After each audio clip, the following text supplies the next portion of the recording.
I'm really pleased to introduce our speaker today, who I have known for probably 35 years.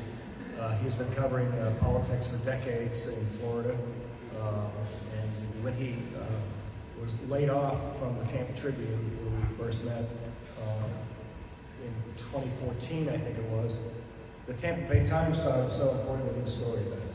And they later hired him to write a political column once a week. Run in the print edition on Sundays, usually out on Fridays online. And he did that every week until last weekend. If you picked up your paper, you still get the Times. Who still gets the Times? See, this is a newspaper reading crowd. There was no William March column because they had decided they simply can't afford him anymore. They didn't like his column, but they couldn't afford the chicken feed that they were paying him every week. I could just say that. And when Wendy, as he's known to his friends, announced this on Facebook, he got, 130 responses, and I was struck by how many were Democrats and how many were Republicans. There were liberals, there were conservatives, there were independents, there were people in between, all bemoaning this decision and hoping that he'll continue to do his work.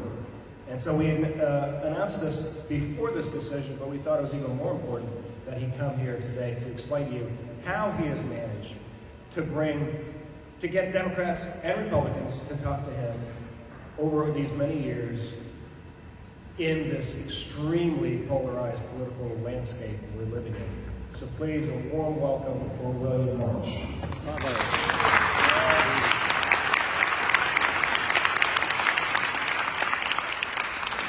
Let's go to the crucial last word, which was sometimes. So my many years covering politics, one thing it's taught me is that you can learn a lot about politics just by looking at the word itself, the word politics. So I brought it with me. Everybody see this? Now, as we look at this word, the first thing we notice is that it sort of naturally divides itself into two parts. The first part is poly, which, as we remember from our Greek or Latin or something like that, means many. Many. That leaves us with the second part, ticks, which means disgusting blood-sucking parasites.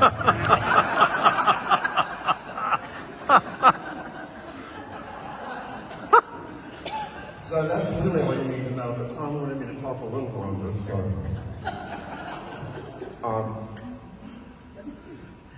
And I do appreciate, it's very gratifying to hear people say what Tom said about it. Would be easy, though, for anyone in this room to very quickly find people who would disagree rather drastically.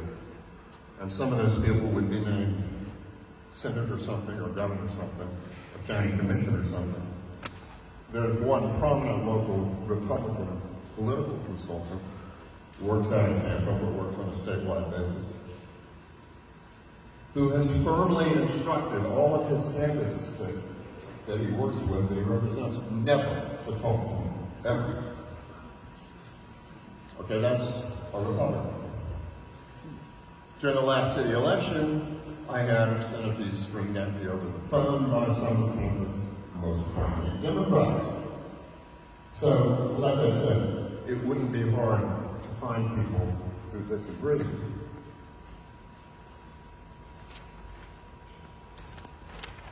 But I think we have seen a change in the nature of politics in the time I've been covering. It has become more polarized, as Tom said, more bitter. My personal term for this, a little bit weird maybe, but my personal term for this is hormonal politics, because it's based more on emotion than on analysis of facts or verifiable reality. Now, a lot of people associate this phenomenon only with late 2020 or late 20 teens and 2020s politics. But that's not entirely true. This has been coming for a while. I've seen it, I've noticed it. Anybody in here remember a famous New York Times Magazine story from 2004 by a guy named Susskind? And he was interviewing a high-level official of the George W. Bush administration. And this person spoke sneeringly, disparagingly, of what he called the reality-based community. The community of people who think that you make decisions, make policy based on verifiable facts and logic. He said, that's not the way the world works anymore. He said, we make our own reality. Well, that's not much different from, I see a straight line from that attitude to today's conspiracy theorizing. Very common. Donald Trump is now openly associating himself with the QAnon conspiracy cult. Democrats similarly are reacting emotionally on issues like homelessness, police violence. The way to solve the problem of police misconduct is to cut law enforcement budgets. How does that even make sense? What's happened, though, is that this attitude has intensified because of the decentralization of information sources. And that's what I believe has caused this politics to go so sort of weirdly off the rails.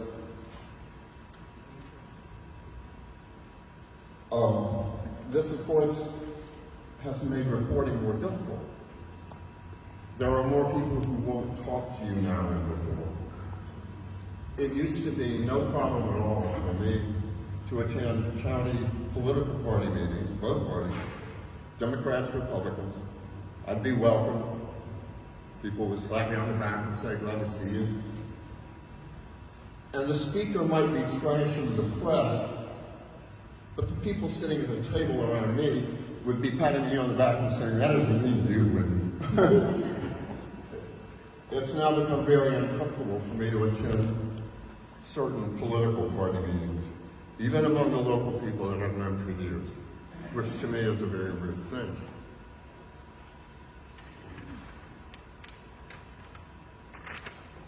And meanwhile, public antagonism toward the press has grown sharply. Donald Trump, I think, is the first president since Richard Nixon to actually use the word enemies when he talks about reporters. Trump says enemies of the people. Nixon, they were on his enemies list. And at the same time, we're seeing more and more from the left rejection of what people call mainstream media. They sometimes call it corporate media. And the main concern seems to be that the reporters are failing in their mission because they don't call Republicans crazy. And I think what we're seeing is that both sides are eager for any kind of excuse to be outraged. And neither thinks that the other side's point of view has any real place in a news story.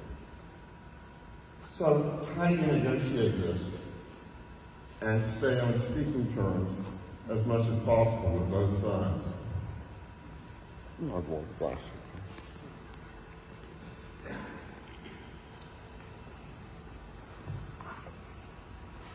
Just have to do my Marco Rubio imitation here. Well, the truth is, I don't have any magic trick, any magic bullet. There's no yellow brick road that I've ever found that can lead you into a situation where you can report on and deal with both sides or all sides of a political issue. What it comes down to is a simple old-fashioned solution, the simple old-fashioned practice of fairness and neutrality in covering and in questioning. Now, fairness, it's a very simple concept, I guess, but it is not easy. You don't just wake up in the morning and say, well, I think I'll be fair today. Type. If it were that easy, we wouldn't value it. It requires intense mental discipline, years, I would say, of practice and experience. I've written plenty of unfair news stories. Any honest reporter will acknowledge that that's happened. I'm a lot less likely to write one now than when I was younger, before I became and got to the experience level I'm at now. And the reason is just practice on maintaining that mental discipline. Now, most reporters will tell you that when they do write an unfair news story, it's most likely not because of personal bias. Most likely, it's simply because you didn't know enough. You didn't have time to gather all the pertinent facts. Maybe you didn't know the turf you're reporting on well enough to know where the sources are. The result is you leave out a fact or a point of view that matters, that's important, and you end up with a distorted presentation. So first thing you have to have is the mental discipline to force yourself to continually look for whatever it might be that you don't know. Do I need to call this person? Do I need to check this fact? Now, when you're a reporter, you're usually on deadline. You want to get the story done. And you'll say to yourself, no, I don't think I need to call this guy because of this, and this. I don't think I need to call. I don't think I need to check him. When you find yourself telling yourself that you don't need to do something, that's when you must immediately do it. And like I said, that takes mental discipline. The other thing is to enforce on yourself an openness, a mental openness. You'll be hearing an argument that seems ridiculous to you. You have to have the discipline to force yourself to consider whether there is a light in which that argument makes sense. If there is, then you need to report it that way. You need to give people their best shot at plausibility in your story. Well, these are a couple of the techniques that seem to me important in creating fairness. But the basic underlying attitude, the basic thrust is to remember that you are not the story. The story is not about you.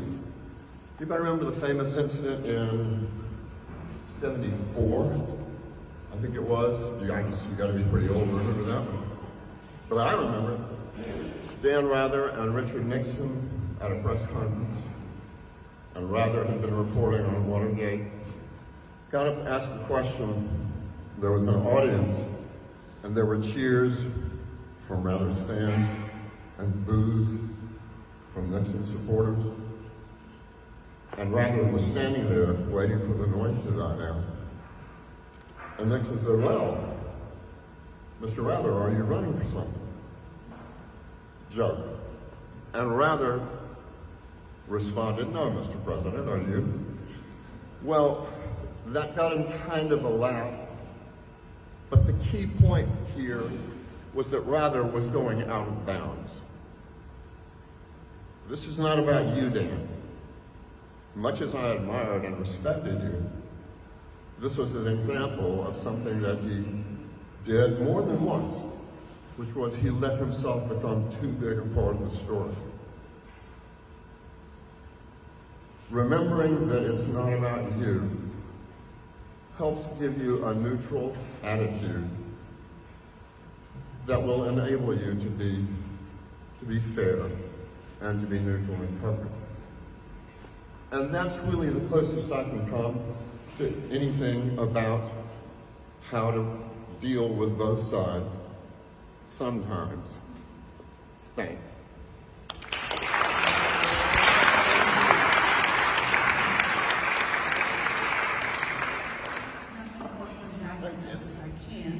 But you said, as a reporter, you should consider whether there's a light in which the story that's presented could make sense.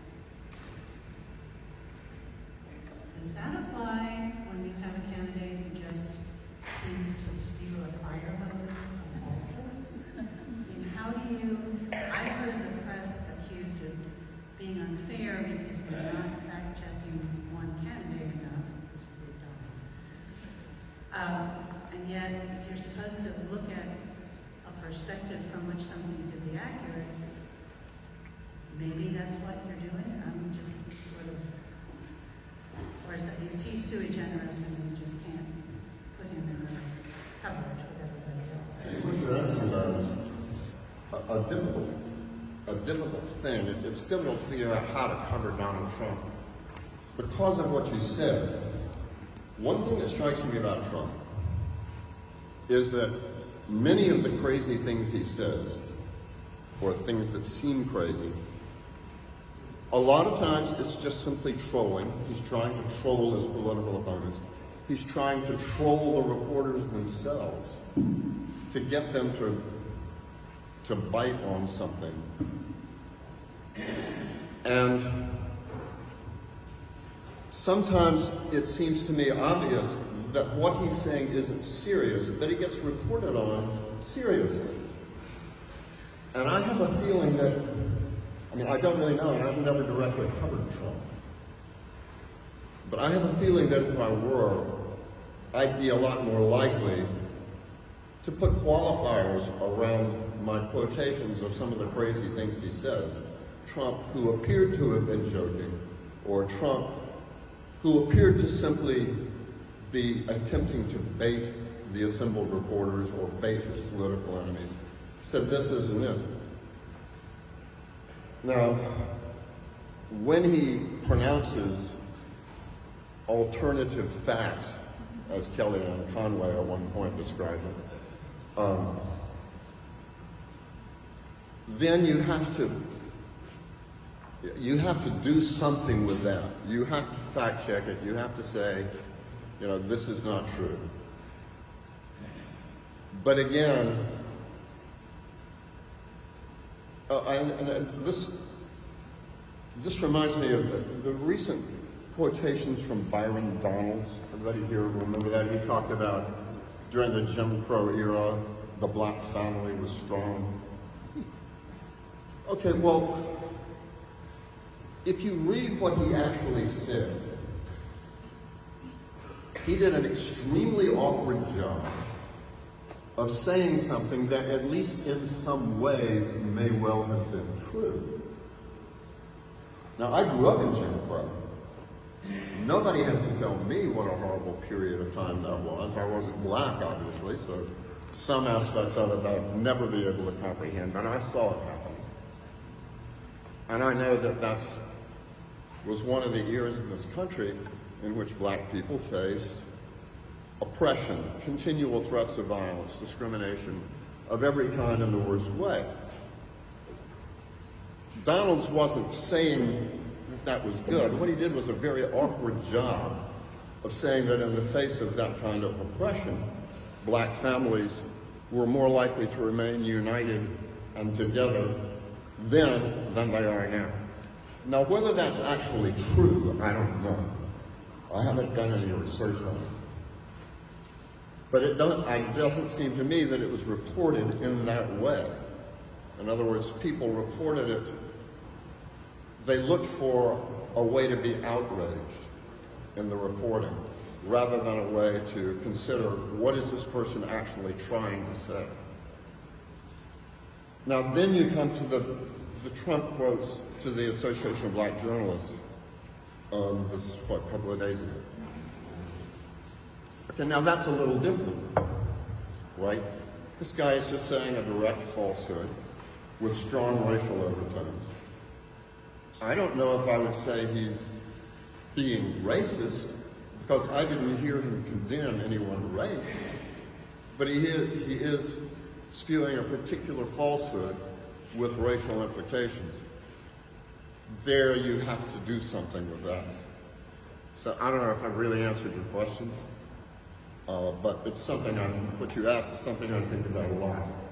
First, I want to thank you for 25 years ago doing a blurb about me when I was considering running for mayor of Tampa. It was awesome. I want to thank you for that. Secondly, if you were locked in a padded cell, And I may be soon. and had one news source coming into that padded cell, which one would you choose? One singular news source. Probably something to do with mental health care.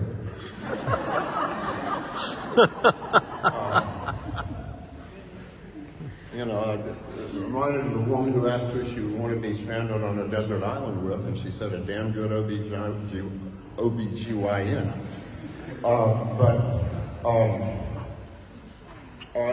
I'm sorry, I can't answer that. It just doesn't work that way. I subscribe to the Times, the New York Times, the Washington Post. In addition to that, I get 5 or 6 aggregation newsletters a day just on political stories. And those aggregators refer to literally scores of hundreds of different publications. The ones I try to make sure that I look at every day are the Tampa Bay Times, because that's what affects mine, or has for years now, affected my own coverage in my own life the most. And the New York Times, just because it's big, they've got a lot of smart people, it's authoritative.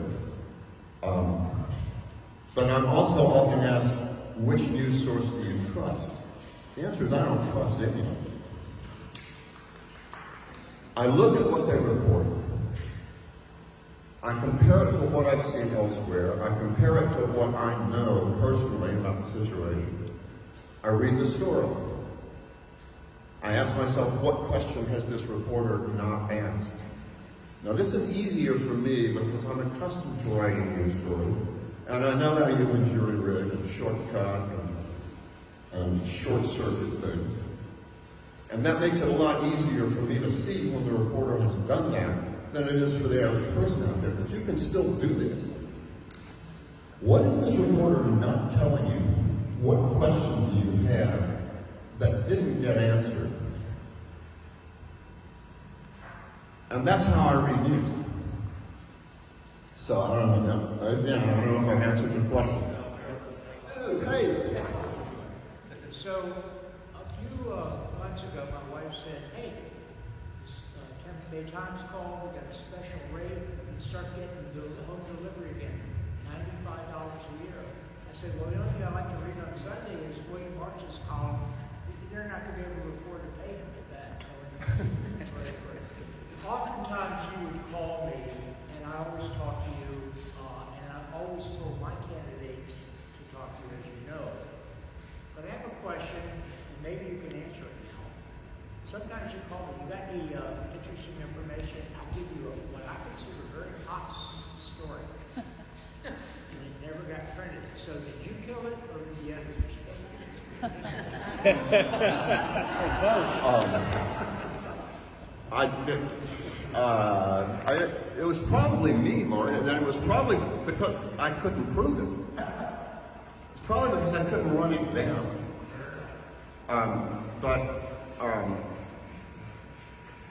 My column in the Times, I've had a lot of independence and very little interference from editors in what I was reporting.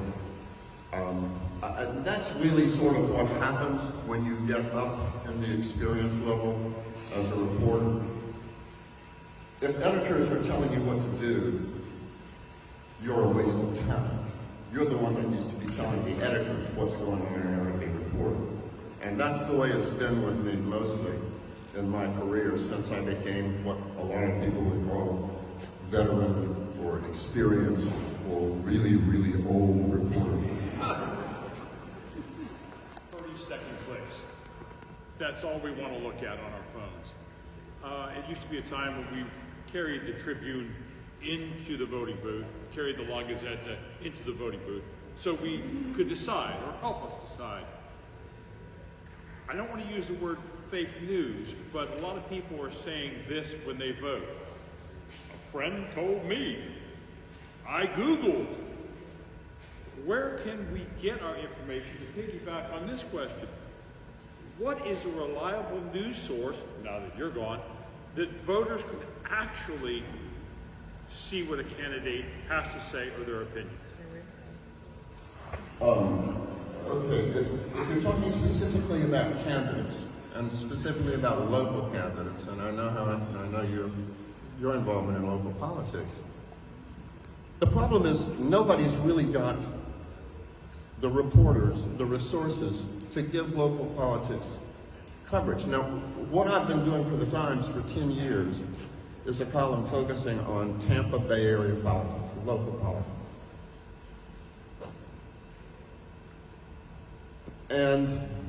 But even back before the decline of the news industry, when both the local papers, the Times and the Tribune, were both fully staffed, even then, I would look at the state legislative races, the commission and council races, and I would think there's a lot of interesting stuff going on there that's not being covered. Well, it's even worse now. And my column was an attempt to, what I tried to do in my column was look at these local races which have a lot of effect on your life. I venture to say that the legislative and state legislative races will have more effect on your life than the presidential race will. And yet, nobody covered it. That's kind of the hole that my column tried to fill, and of course, it's now gone. By the way, I would like to make an announcement. I am going to, I have told Joe Hamilton that I will start doing work with him at St. Pete Catalyst, and he focuses, as you know, on Pinellas County, on St. Petersburg, but he is expanding soon, he says, into Tampa, and he wants to have some political content, and so I'm going to be working with him, doing a column very similar to the one that I did for the Times. Yay! Congratulations! You just did. Thank you. I knew you would. Your heart is even better than your pen. That's why you've done so well, and you're to continue to do well. Wendy. I can't hear you. Thank you. Why don't you stand up? All right, I will. Thank you. Use the other mic. Use the microphone. The other microphone. Thank you. Congratulations on that much deserved. My question is this.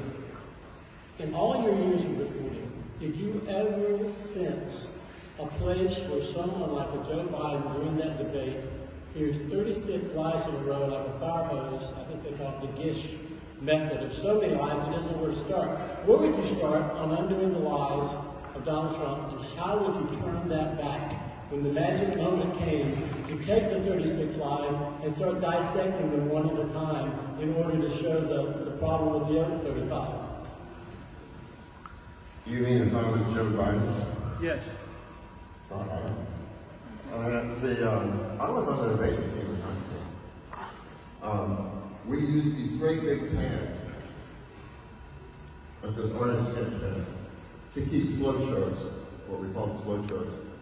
The first speech would be a column down the far left. Each point would be bulleted.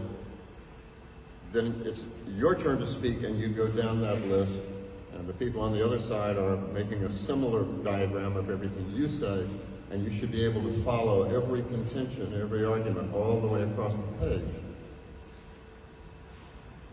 Now, what is Biden supposed to do? I do remember in one of her debates with Donald Trump that Hillary Clinton said something to that, well, we all know that Donald lives in his own little universe where anything he says is true. That seemed to me like a pretty effective line, but she lost. So, I don't really know.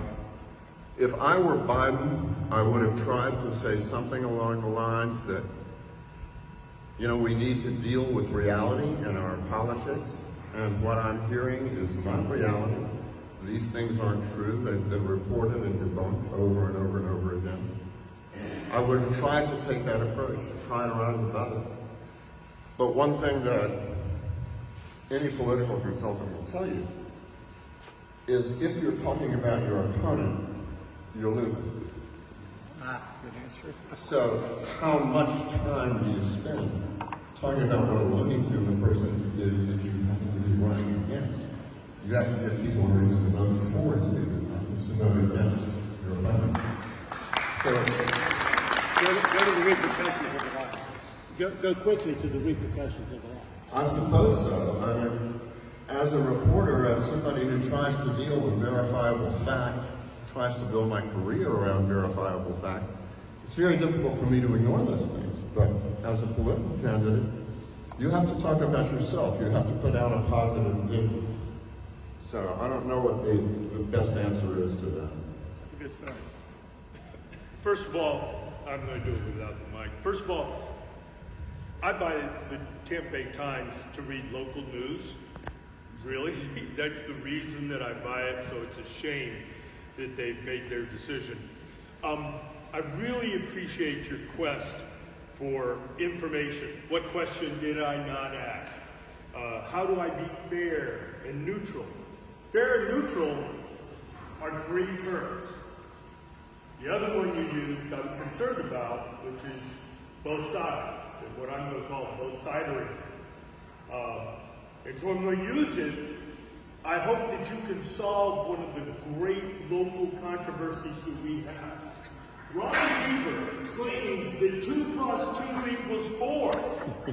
Chris Taylor claims that 2 + 2 equals 5. Now, what is your responsibility as a reporter? Is your responsibility to say Ron Weaver says 2 + 2 equals 4, leave it at that because you know 2 + 2 equals 4?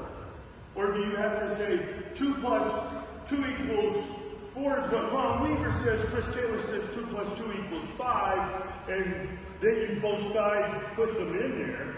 Or do you say Ron Weaver says 2 + 2 equals 4, Chris Taylor says 2 + 2 equals 5? That's false. 2 + 2 really does equal 4. So there's 3 scenarios as a reporter. What's fairest? What I would try to do is I would try to report on this movement, let's call it anti-arithmeticism.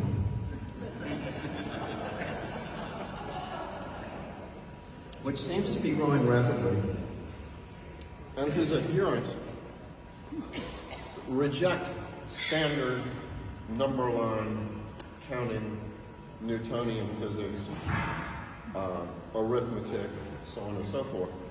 Where is this coming from? Why do these people keep wanting to say that 2 + 2 equals 9? Now, obviously, your 2 + 2 equals 4 versus 5. It's so simple to say that 2 + 2 does not equal 5. It's rarely that simple. Even when you have a candidate who often speaks other than the truth. It's rarely that simple, it's rarely that easy. But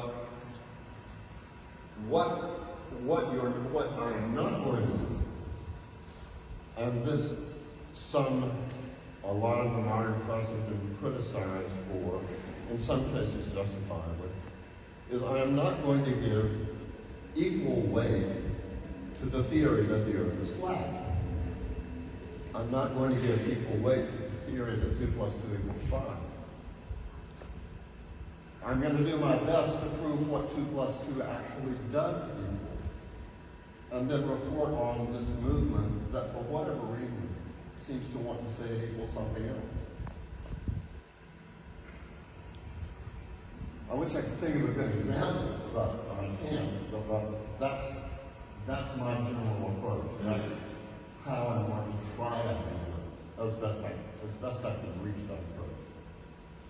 So I'm familiar with a new technology, or actually app. It's called Around News, and it's like a popular news aggregation source where it kind of is meant to like look at viewers' biases. And I think in relation to a couple of questions that a couple of gentlemen asked earlier, I think maybe it is helpful to further your understanding and actually have somewhat of an unbiased picture. But if you were working with the developers of a platform like that for news aggregation, what would your like consulting or recommendation be to make sure that actually works and goes together well for everyone?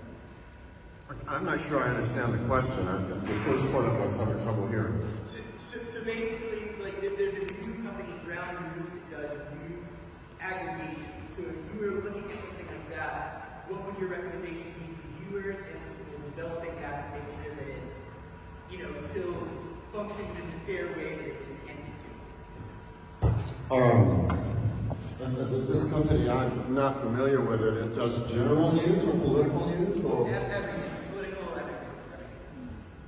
Okay, well, and are you asking what I would think should be included, or? Yeah, like how to ensure that it didn't, I mean, not function as it intended. Yeah.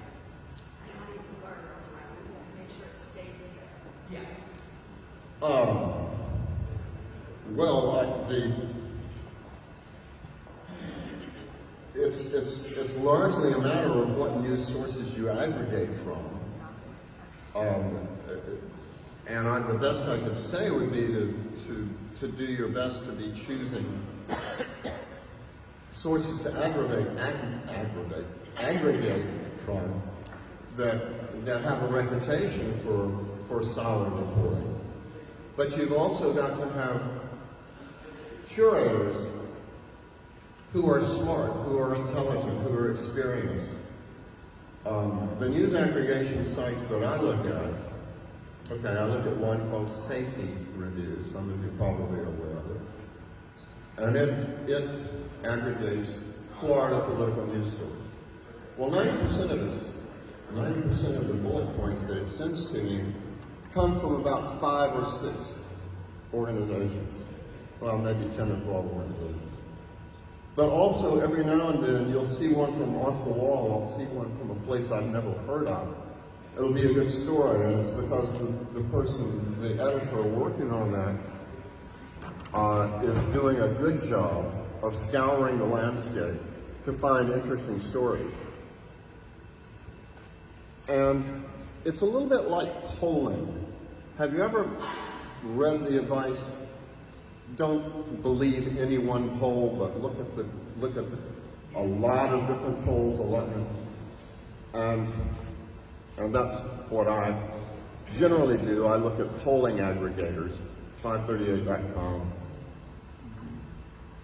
And again, just get multiple sources, because you're going to see in one report, you'll see a fact that was omitted from this other report. You'll see a source quoted that wasn't quoted over here who knows something. It's just like eating a healthy diet. Variety is important. And that's really about all I can say in response to your question.